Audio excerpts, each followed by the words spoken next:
I love that. They've not asked the right question yet, you know. And I feel it's important to seek the right question, you know. And Going off of that, what was kind of that big question for you that was the I turning think most point or important, gave you a little bit more clarity upon this whole realm of what you were trying to figure out, why we're here and yeah, why we that don't was remember it. that was a very important question. Like, what am I here for? And then when I started reading physics, in ninth and tenth standard, they told me that what the sun is going to turn into a big red dwarf star, and all the planets are going to be, consumed by it, and there's not going to be any solar system. So I had a lot of questions like, what will happen to us? What happens to people after death? And my dad was a fighter pilot, so became familiar with the notion of death quite early, Hmm. because there were some people who had died in plane crashes, right? Yeah. But it was beyond my understanding what it actually is, Yeah. and there was no answer to it. I mean, it might be an answer that can help you sort of distract yourself from it for a little time, but and I think most of the people try to avoid these questions, even if they might come up in their you know conscious frame of mind, because they sort of they're a little disturbing. Yeah, They it's they sh they uncomfortable. shake up, yeah, they shake up their belief system as well at all times. Then Yeah. then I had some very funny incidents also. When I was in class, when I was four, and my nursery teacher, she's telling me, you're supposed to say you're 4 years old, and I said, no, I'm 4 years new. So even at that age, you were like questioning everything. I said, no, I'm not old, I'm new. I did not have the word young in my vocabulary, right? Mm. And I give a lot of, I think, credit to my parents. Because of my dad's transferable job, I ended up shifting a lot of schools. Okay. So I got exposed to a lot of different cultures, different languages. And, and the only way to be able to be friends with them was to be curious. You had to ask Hmm. questions to get to know each other. And and I also started reading a lot of books. So that helped me a lot. And my mom, she inculcated in me the habit of reading. And those are still two of my favorite activities: reading a book or traveling to a new place. I think whenever I feel that it's getting too much, I need to go out. I it could be sometimes just an hour's trip away from where I'm living. It just changes the whole mindset, the mood. Yeah, just kind And of shifting and changing your environment and yeah. and that's interesting you're so into storytelling and how that kind of came into your life. How has that played a factor in kind of how you move through life and what you decided to do after after school and your career? So I started being on stage at the age of 10. I loved that feeling, like, and what I realized was there were moments when I was on stage where I was just witnessing it. It was just like it was a happening. It gave me a lot of, it was a high I could not, describe in words for a very long time. Uh, so Stanislavski, in his book, The Actor Prepares, he's a great director and playwright. Not exactly a playwright, but yeah, a director and a teacher for theater. Hmm. So he mentions that, you practice, practice, practice, and then nature comes into play, and things are just happening. So I wanted to do that in my life as well, see it happening like that as well, Hmm. where uh, where there is no difference between the witness and the witnessing. Yes. I love that because you become in such a natural flow state that it just Yeah. takes over.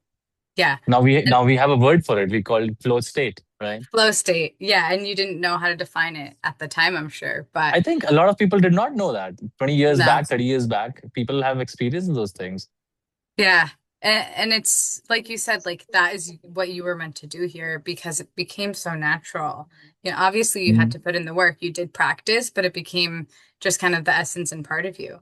Yeah. And how did that manifest into like your career later in life, right? At 10 years old, this is something you discovered you needed to do. Right. What was that journey like after? So, there was a bit of pressure on being educated in the traditional way, wherein you pursue science and maths. And I was good with maths. I used to enjoy maths. It was like, uh, solving a puzzle or doing something like that.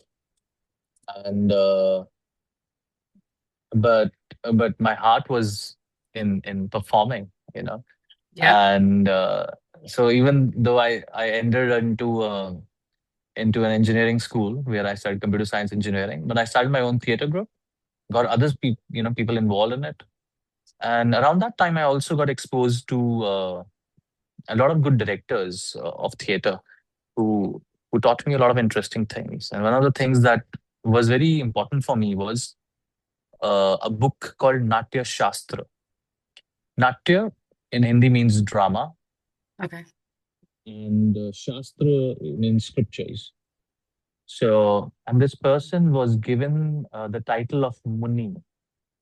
Muni is a title that's given to wise people in India, in ancient India, which literally translates somebody who has silenced their mind. It comes from the word mon, means peace, silent. So even a person who had written the scripture on dramas was given a title of Bharat Muni. That was his name, Bharat, and Muni was the title given to him. So one of the things that he says in that book is that a good person can become a good actor. Mm.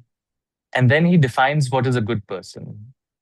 He says a good person is somebody who has empathy. So a person who has empathy can understand the character and then can go on to portray the character. That's the logic he gives. Oh, wow. So that became a very and in India, Shiva is called Natraj. Okay, I have a Natraj with us over here. That's I have one Shiva back. and the dancing. I don't know if you can see. Oh, I love the Nataraj. I don't know if I So actually have one of so those. Natraj means the king of stage, right? The king Okay. of Yep. the king of drama. And the Oh, reason he's that is because he can become anything. So to become anything, you first need to be able to let go of the ego, or let go of what there is. So my understanding during this time became of arts, of any art form, was that it is a way for you to connect yourself with the divine, with the universe, God, whatever name you want to give it, doesn't matter, with that something, you know, wow. Oh my the gosh. truth. That speaks so much to me, and I think everyone out there that kind of can understand that we're all empaths. A lot of us listening to this are empaths, right? If you're in the spiritual community, consciousness community, or just have interest in it, right? And when you bring that into acting and the arts and how the importance of that, and then the relation to Shiva and how, Shankar Bhagwan, however you want to call him, and how he has orchestrated this cosmic play of the universe that we're all in, the cosmic dance, I like to call it, right? And that's just one aspect of the divine, through him, but it's Mm. just so interesting how that plays out through acting. And it goes to show that the divine and divinity and God or the universe or source, whatever people label it to be, is threaded within everything we do. Right. And it Yeah. doesn't So matter what career you're in and what you do, right. it shows up. It just comes, when you're connected, it just comes out. And you can see that, I come across a lot of good actors, and they're very sorted. and in the sense that they know what they want. Hmm. They can portray emotion. They're also good with setting boundaries, which is a very important aspect. I think a lot of people in the spiritual community, forget and have to understand and learn. That is Yes, one important journey that has been for me as well. me too. Me too. Setting boundaries is probably So, the first lesson so of I think one of the reasons that a person becomes an entertainer is because there is a people pleasing tendency inside.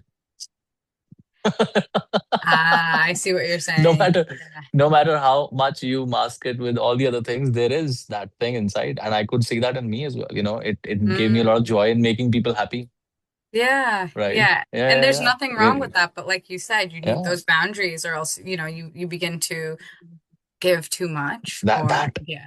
the that is I think a very such a thin line that sometimes you need very strong glasses to actually look at it. Oh, that's the line which I don't need to cross. Yeah. Yeah, You know? that makes sense. Yeah. Yeah, yeah, yeah, yeah. Yeah. Yeah. While, So juggling everything and making sure you're okay while also helping other people or entertaining them or whatever it is, but keeping yourself in check because you don't want to lose who you are. And absolutely. yeah, that is such a beautiful perspective on things. And I I guess mean, on or you need to find out at least what you want or who you are before doing anything else. Like, I yes, mean, sometimes you just keep running around like, oh, this guy wants this guy like, and you ask this question, what do you want? You don't have an answer to it. right. They don't because they haven't looked within. Mhm. And it I have shows a in small question. ways. What was your turning point? Like you had these experiences when you were younger, but what was your turning point in adulthood? Or if there was one, like big thing that happened, or was it kind of a natural process to get you to where you are today? Um, I think, like looking back, I can pinpoint there are certain turning points. Hmm. But when they were happening through me, or when I was going through those points, then I did not even realize that they're turning points. That makes a lot of sense. Because Yeah. I'll give you an analogy. I'll give you an analogy of this. Like when the train is changing tracks. I don't know if you've ever seen a railway track. Yep. When it's changing tracks, the tracks are very close to each other, Yep. one and two. And the moment the one shifts on the second one, the train shifts from the first track to the second one. Only after a long time ahead, it'll realize that it changed tracks. Right. Okay. Okay. No, because it's such a subtle change where Yeah. it's But it almost like the natural. certainly takes you, yeah, it just certainly takes you, to a different place altogether. I think that's So, super interesting. And you know, so I think a collectively, major yeah, go shift, ahead. yeah, a major shift for me, I think started happening when I left my corporate job. I think that's one major decision, I could call it a turning point that I finally was able to say, no, I want to do this. And life is short and I need to do this. I Otherwise, love I'll that. not be happy. Yeah. I have a similar experience. I would love to hear more about that. When you left your corporate job, where did you go and what happened and what made you make the decision? Um, I think so my understanding is that for doing everything, you require courage. Courage is a fuel that you require to take any step, right? And whether it's having a glass of water, that also requires courage. And taking a big decision like leaving your job, which is giving you financial security, that requires a lot of courage. So for a month or 2 months, I used to go every day to the office thinking that today I'm going to put up my papers. I kept And I kept finding reasons. Wednesday is a lucky day for Geminis, or I should do it on I should do it on first of month. All those Yeah. stupid reasons I could churn Yeah, yeah, out. My yeah. brain could churn out. Just wanted to stay safe, play it safe, get the monthly Yeah. income. I I know. did the full 3 month. I did the full 3 month probation period after. Sorry, you can't call it probation, right? What do you call it? Notice period. you know, the company was willing to let me go sooner, but I'm like, no, no, no, I want the 3 months of notice period for the extra income. You really like took your Like time. still latching Yeah, on, I you know. know, like Yeah, yeah. But you did it. But you did it. I yeah, but mean, I did that's a it. big Yeah. change to leave something that's so safe and that you're programmed to think is where what you need for abundance, and then knowing on the inside that you need to follow what your true calling is. That is one of the bravest things you can do. And I love how you say it takes a lot of courage. Now, what happened after? What are you doing now that Oh, is aligned with who you are? And would love to hear more about that. so the first one of the first things that happened was that I felt less inclination to have a drink. It's a Wow. very interesting side effect that had took place. Wow. That makes So sense. Yeah. yeah, I just realized, like I realized I wanted to be more aware, more conscious about what am I doing. And I shifted to Mumbai and started looking for work. I acted in a couple of films early on, you call it beginner's luck. And then slowly I had to go through the drudgery and all the, uh, the points that a hero has to go through. If you've read the hero's journey, Hmm. they get the call, take the call, they go Hmm. there, they meet somebody, a mentor, somebody wise, things start happening, then conflicts and obstacles start coming in. Yeah. And it was a complete masala story after that.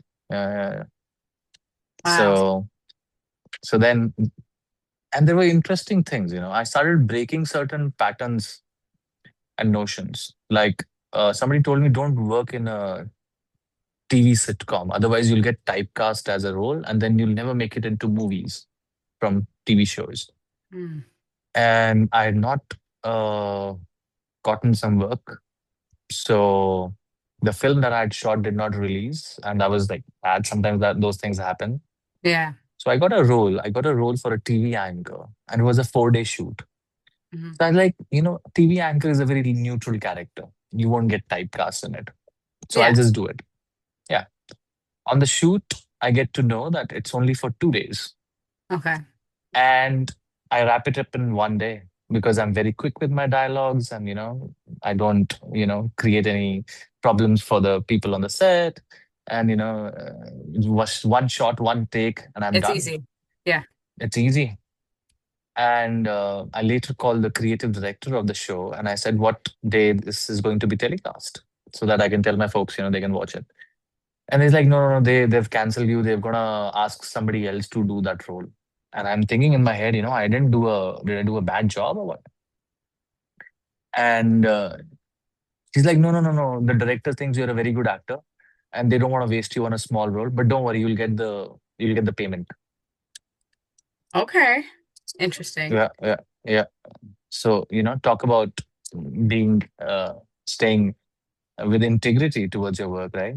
While a friend Yeah. of mine was saying, you're such an ass, you should have worked for 2 days, make them, act it slowly so that you got 2 days of, just but like drew it just out. prolonged it, but gone on a different plan. So Yeah. and then and then what happened? A month later, I got a call and they said they want to introduce a new lead character into the TV show. You're the reporter guy. Like, I'm the reporter guy. Would you be willing to audition? I was like, yeah, Yeah. you know. So they remembered me for a bigger role. That's I how it got happened. selected for it. Yeah. Yeah. And then, unfortunately, they removed me because, from the high authorities, they wanted another more famous actor to act in it. 2 months later, again, they called me and they like, we are looking for another. You're like these guys back And for this time more. I got this time I got a meteor role and I acted in it. I ended up meeting Mr. Mahesh Bhatt, who is a very famous director from India during Oh, that time, and we spoke about UG Krishnamurti, who used to be a philosopher. okay. I don't know if you've come across UG and his philosophy. And those things wouldn't have happened had I not taken that job, the first time around. So so when all this thing was happening, I think the only thing that I started to realize is that there's nothing much in my control. you know. Yeah, I love that. But Yeah. you will be, it's like these I'll little just keep doing my stepping best. stones. Yeah, Yeah. that, and when you're on that journey, sometimes you don't realize you're in it, right? Like you said, the turning points, you didn't realize you were going through it at the time. And, um, when you're going through things that are meant to happen in the way it's supposed to, but you don't think it's the journey. Sometimes it feels confusing. And then in retrospect, you realize that was what it's all about. It was all about the journey. It was all about how I went through it and look where it got me to exactly who I was supposed to meet, where I was supposed to be. Yeah. Left your corporate job as well, right? So I I don't did. know if you've spoken about it yet. Have you? Yes. Here and there, but not too much. But in a nutshell, I was in IT sales for a very long time. I went to business school. I have a bachelor degree in finance. Um, and it just stopped resonating. It just didn't feel good to be there anymore. It doesn't matter if you're good at what you do, sometimes it just isn't what you're meant to be doing. So once I had my children, that was the big catalyst for me to not go back. I luckily had an excuse to not go back. It didn't have to be like, oh, I'm not right. Like I had okay, you definitely have to go and leave. But then at the end of that, I was like, now I can't go back. So I needed that 3 months of tapering off to officially make the decision. Similar to you, right? You needed that kind of 3 month period of knowing you're leaving to finally walk out the door. And when I did that, it was really scary and it was hard and it was putting a lot of trust in the universe because you don't have that abundance. And here Yeah. I Yeah. am, Yeah. right? Like now I have two more people in the house, two little kids, and Mm. like half the income. But I always know that God is supporting me and it has, and it's brought me to a path that is so much more aligned and it brought me to my destiny, right? I always think there's a free will and destiny. There's a dance between the two, and we're kind of here to figure out how to follow both. Um, yeah, so that's kind of my Yeah. journey with that. But I would love to, and I think a big turning point for a lot of people, right? Because we're talking about what was that major thing.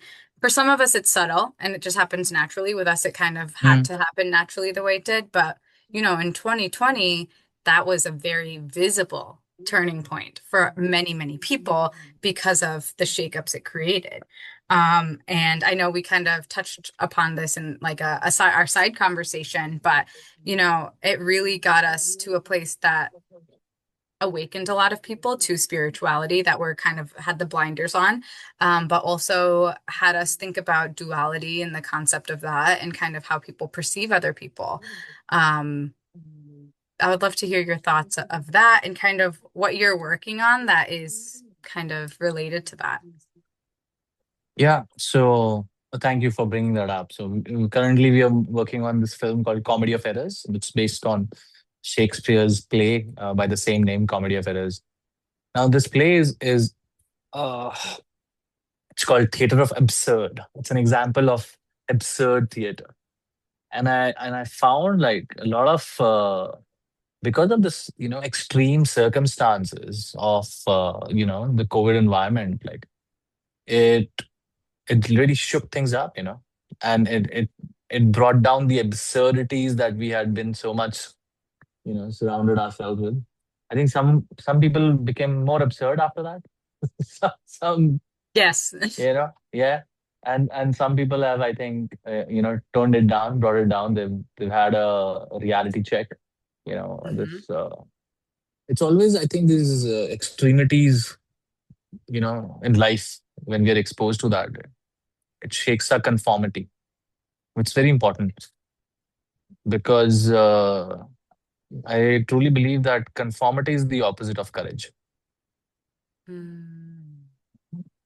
You know, it's not, Yeah. it's not, it's not being weak or feeling low on energy or whatever. It's getting too comfortable in a and not yearning for something more. So around that time, I also read a very interesting book, the called The War of Art by Stephen Pressfield. And in that book, Stephen talks about this force called resistance that comes into play whenever you're going from a lower plane to a higher plane, be it in your relationships, be it in your spirituality, be it in a professional thing, whatever. you encounter a force that wants to make you stay there. And one has to fight over it. So I had shot a film, and we were touring America in film festivals, and I ended up being there for a little time. I think around 2022, and such.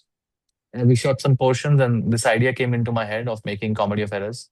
So we shot this film recently, and the idea is based around the whole absurdity of human behaviors. Or sometimes, people would be wearing masks and they would be polite to each other. Sometimes the mask drops and suddenly, they just revert back to being rude or something, And there It's was a lot of segregation that was taking place. yes. Uh, yes. So I was talking to you earlier that I don't like labels because it removes this table of curiosity where people can sit together and have a dialogue.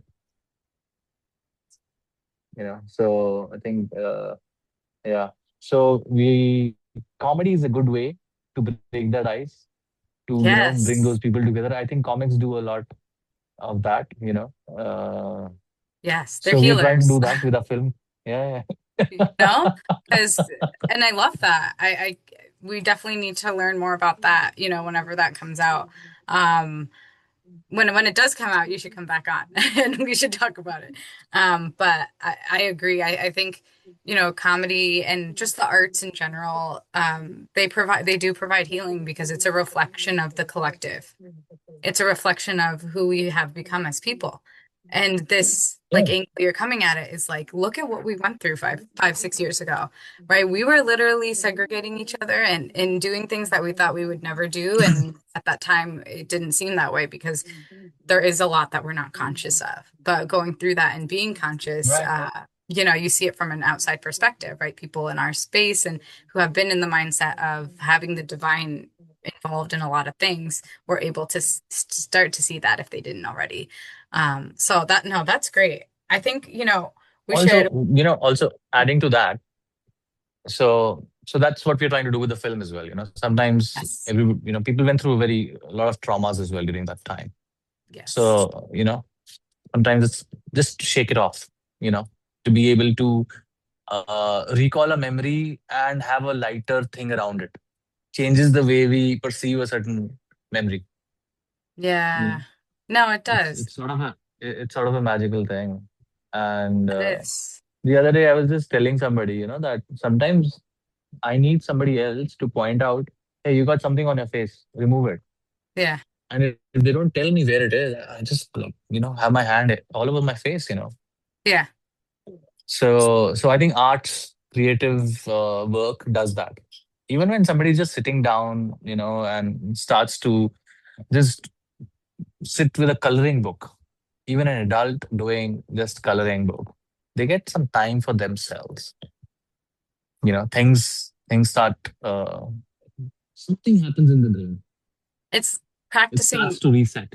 mindfulness, people say, right? But essentially, it's allowing yourself to connect with who you truly are, and Yeah, it doesn't matter. The activity doesn't have to be sitting and meditating, right? It could be coloring. It could be, watching a film. It could be whatever gets you to a different state that gets you out of that hamster wheel that we're stuck in a lot of the time, I and think read. that exactly is meditation. Yeah, I think So in India, if you literally take the translation, it's called dhyan, Dhyan, dhyan. Dion. You know, and it is said dhyan hota hai. So that means dhyan happens, meditation happens. So we do something and then it just happens. Mm, It's like the yes. grass grows or the flower blooms. You tend to the plant, you water it, and you clear the weeds out and all of that. Those are the things that we're doing when we're going for a long run, going for a swim, just taking a stroll in the nature, spending time with your loved ones. When you're actively involved there, not looking at your phone time and again, or listening to your favorite music. Like I remember when I was growing up, listening to music was an activity in itself. Yeah. Now, listening to music is a secondary activity. In the background. Yep. Yeah, I listen to music while running, or I listen to music while cooking, or I listen to music. maybe there are a few people out there who still just actively sit and listen to music. Yeah. Wow. So I think so just doing that creates space for meditation to happen. It doesn't have to be necessarily some, going to India or China or some other exotic place, Bali, you know. Right. No, everyone loves to go to Bali. I mean, hey, I would love to go to Bali, but you don't have to leave your home. You don't have to leave your daily life in order to feel this, you know? And I think Bali that's to have what's a great so, vegan shake, but yeah, exactly. Exactly.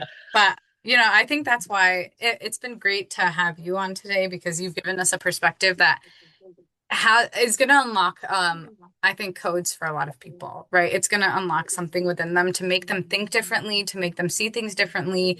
And essentially what our conversation I think has come to is to help people shake out of what they're currently in if it's not working, right? And show them that they can do something that is their passion and it will be supported even if at first it doesn't look like it, you will get yeah, there.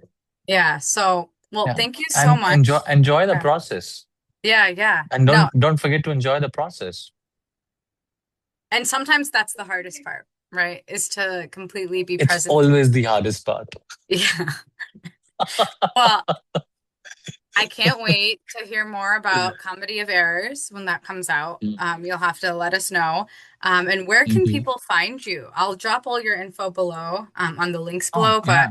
where can people find you? Like on social Well, media? Where are you at? I'm social media. I think relatively more active on Instagram, Okay, and my handle is Sohrab Khandelwal. That's SohrabKhandelwal. It's a long name, perfect. yeah. I'll put that down Yeah. there so people don't always have to search it, but that's awesome. Yeah. Thank you Yeah. so Yeah. much. This has been Thank such a you for having pleasure me here, Kiran. connecting. Yeah, no, Yeah. thank you, Sarah. And We'll do this again and we'll definitely we're looking forward to seeing how things progress with, your upcoming film that you're creating. thank you. Yeah. I also write books, so there's a book called Case Rasra, which you can check out online. I think it's available on Amazon and all the other platforms, Okay, Kindle if and you all. send me the link, I'll link that below as well. I'll do that. Okay, Yeah. Yeah. perfect. Yeah. Yeah. All right, Awesome. awesome. Okay, thanks, Sohrab. Thank you. Okay, take Thanks, care. Kiran. Take care.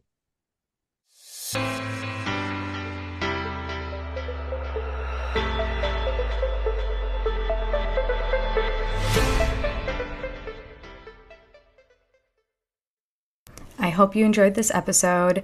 Please check out my socials at The Omlight on Instagram, TikTok, YouTube, and Spotify. You can also find me at theomlight.com. Sessions are now open and available. One-on-one sessions are super helpful for anything you may be going through in your life to help you feel more aligned and clear.